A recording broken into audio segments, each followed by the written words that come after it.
So, what did I think of the game? Well, we've clearly got 100 hours playtime. We got to level 76, and we finished the Act 3 boss. We fought against Calamari, Space Evil Alien Dude in Space, which was exciting. I'm glad we're done. Okay.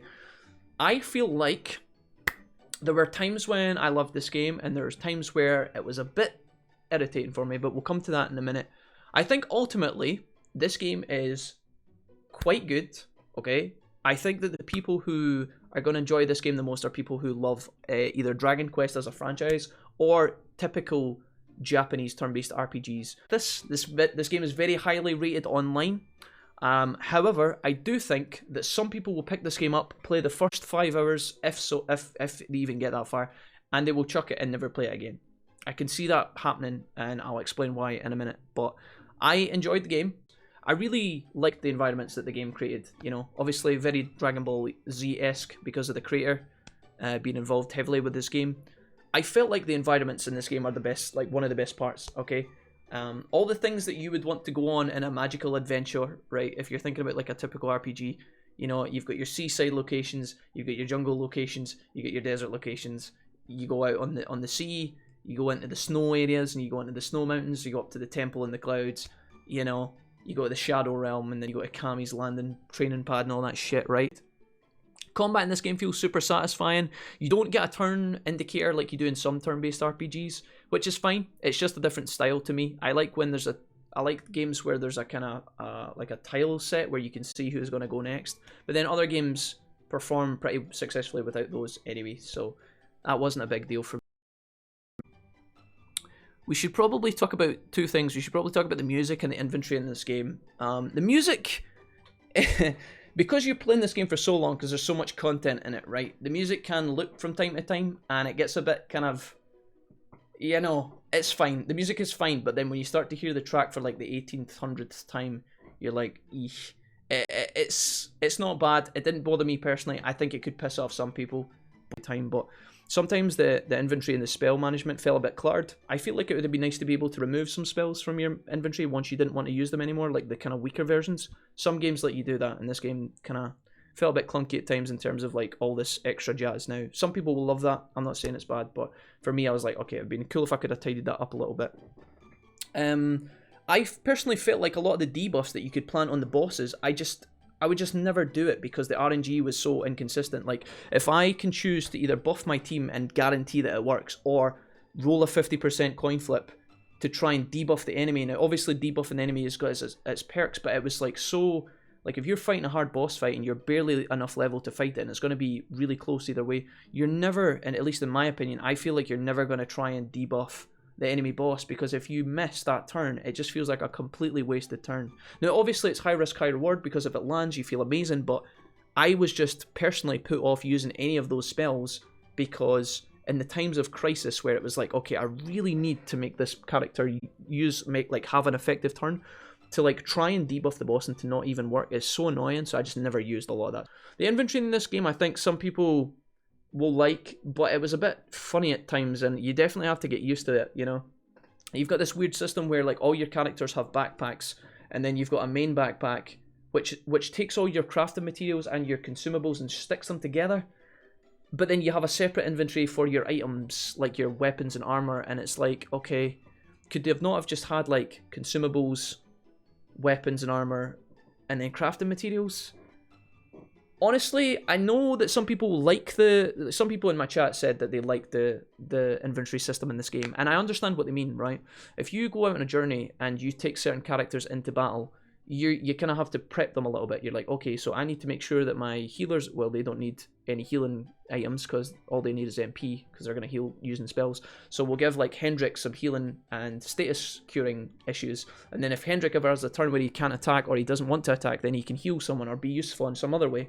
Now that's cool because you can kind of prep your team and be like, okay, so Eric's going to be the carrier of my poison cures, and, you know, Rab is going to be the carrier of my sleep cures or whatever, right? That's kind of cool, but what bothered me is when you started picking up items in this game, and if there was a slot free in the first person's inventory, it would go into their inventory instead of the main backpack. And I was like, okay, like, it just seemed like a bad idea, you know, because you can lose items quite quickly. Sometimes in this game, I would find an item, and then I would lose it in my backpack because it went into the third person's backpack, and I would be looking for it for ages. I wasn't sure if it was a weapon or an upgradable item or like a consumable, and it was just a bit of a clusterfuck. Minutes, you know. The voice acting in this game can be good, but it can also be terrible. Some of the voice actors were great, and some of them were bad. The delivery of the game was very theatrical. The voice acting, you guys heard me talking about it the whole playthrough. It was very slow. Some people might love that, you know. It really does. They're basically going for a genre, and they're trying to set the scene, and they're trying to give you an immersive like setting. But if you're someone who doesn't have a lot of time to play games, or you're an impatient person, it's going to be painful to sit through some of this dialogue, you know. Some of the cutscenes have skippable moments, I think, after you do the cutscene once or twice. And then some cutscenes you can't skip, or some dialogue options you can't skip. Now, if you're trying to sit through the main quest, yeah, you might want to pay attention to who's speaking to who, and you might want to figure out who's in Erdrea and who's Erdwin and who's the Luminary and what time period you're in and what parallel universe you're in. You have to kind of concentrate on that. But when I go to some village and I'm doing a quest, and then I don't know, a part of me thinks it's good because it's world building and it's backstory and it's like a nice dense environment of an RPG that you can get lost in. They've tried to do that, but sometimes it can feel a bit kind of like, oh my god, for fuck's sake, I don't care about your dog, I don't care about who your gran is, I don't care who the village elder is, I just need to get the sword that you're trying to offer me for doing the quest, you know. And sometimes it got a little bit bogged down, you know. I think it might burn a few people out quite quickly, but yeah, I feel like on the whole this game is long. If you like JRPGs, you're going to fucking love it. It is quite slow at times. I feel like the start was very, very slow. The voice acting can be quite triggering and very kind of nauseating sometimes. The side quests are to be just to be expected in an RPG. They're just kind of garbagey things to give you items from time to time. But if you like running about doing them, then you're going to love it because there's a ton of stuff to do. Yeah, the post-game got a bit complicated, some of the plot points towards the end, but again, I was paying a lot of attention to the chat and not the game, and so there was a lot of times where I was like, hey guys, let's go and talk to my dad, and you guys were like, Jack, that's not your dad, that's your grandfather, and I'm like, okay, shit. You know, there was times like that, but I still had fun with this game. I still had fun. Apparently the Switch version again has extra content, so if you're into that kind of deal, and you haven't bought this, and you're watching this video because you're considered by the game, if you have enjoyed games like Ni no Kuni, I think you'll like games like this. If you've enjoyed games like Persona 5, you might like this, but they're not really... I mean, other than the 4-party turn-based combat that you get in this game, they're not really different.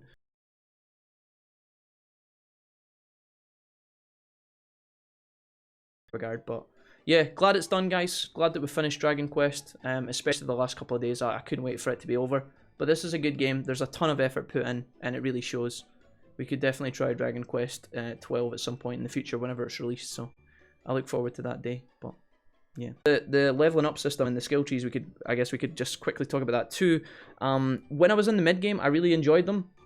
I really enjoyed that, you know, when you're leveling up Jade, when you get Jade, then you're like, okay, you save up 30 points, and then suddenly you can get, you know, plus 14 damage when you're wielding a spear, and you go into like plus 10 strength, and then you go into like 5% crit chance, and you make your way up this tree, and suddenly your characters feel very powerful. That's really exciting, but yeah, there's a lot of times where, you know, a lot of the spells you do kind of navigate past, and towards the end of the game, I had like, you guys were kind of flaming me for it at time to time, but like I had a lot of characters who just had like 50, 60, 70, 100 skill points left, and I just didn't put them into the tree because they felt kind of pointless, you know. The trees could have maybe been a little bit better. Sometimes I liked them, but then towards the end it did kind of feel a bit bland.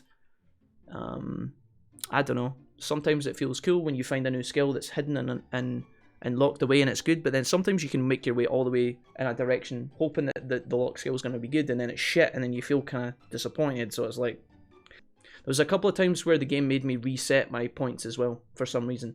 You know, you go back in time, it's like, okay, we're gonna de-weaponize all these characters and take away all their skill points, and it's like, okay, so Eric's lost his memory, so I guess he's lost all his skills and all his fighting abilities. So you can replaster all the points. So I'm like, okay, cool, right. And then you go back in time and it happens again. Or, you know, you've got Veronica and Serena. You never use one of them. And then one of them dies. Let's say you use Veronica all the time. Veronica dies. So then you use Serena. You're like, okay, so I have to level up Serena. Serena gains all of Veronica's points. And you're like, okay, that's really cool. Now Serena's Serenica and she's fucking insane. Sick. I'll put her in. Okay, now we're going back in time, and they're split apart again, so you're losing all those skills you got, and then all the trees have reset because all your characters are back to 30. Now they're back to 50. And there's a lot of kind of re-pointing the skill trees, which is nice because you've got a chance to redevelop and retrack your mistakes, but the game obviously already has a system in place for you to respec your skill tree if you really want to.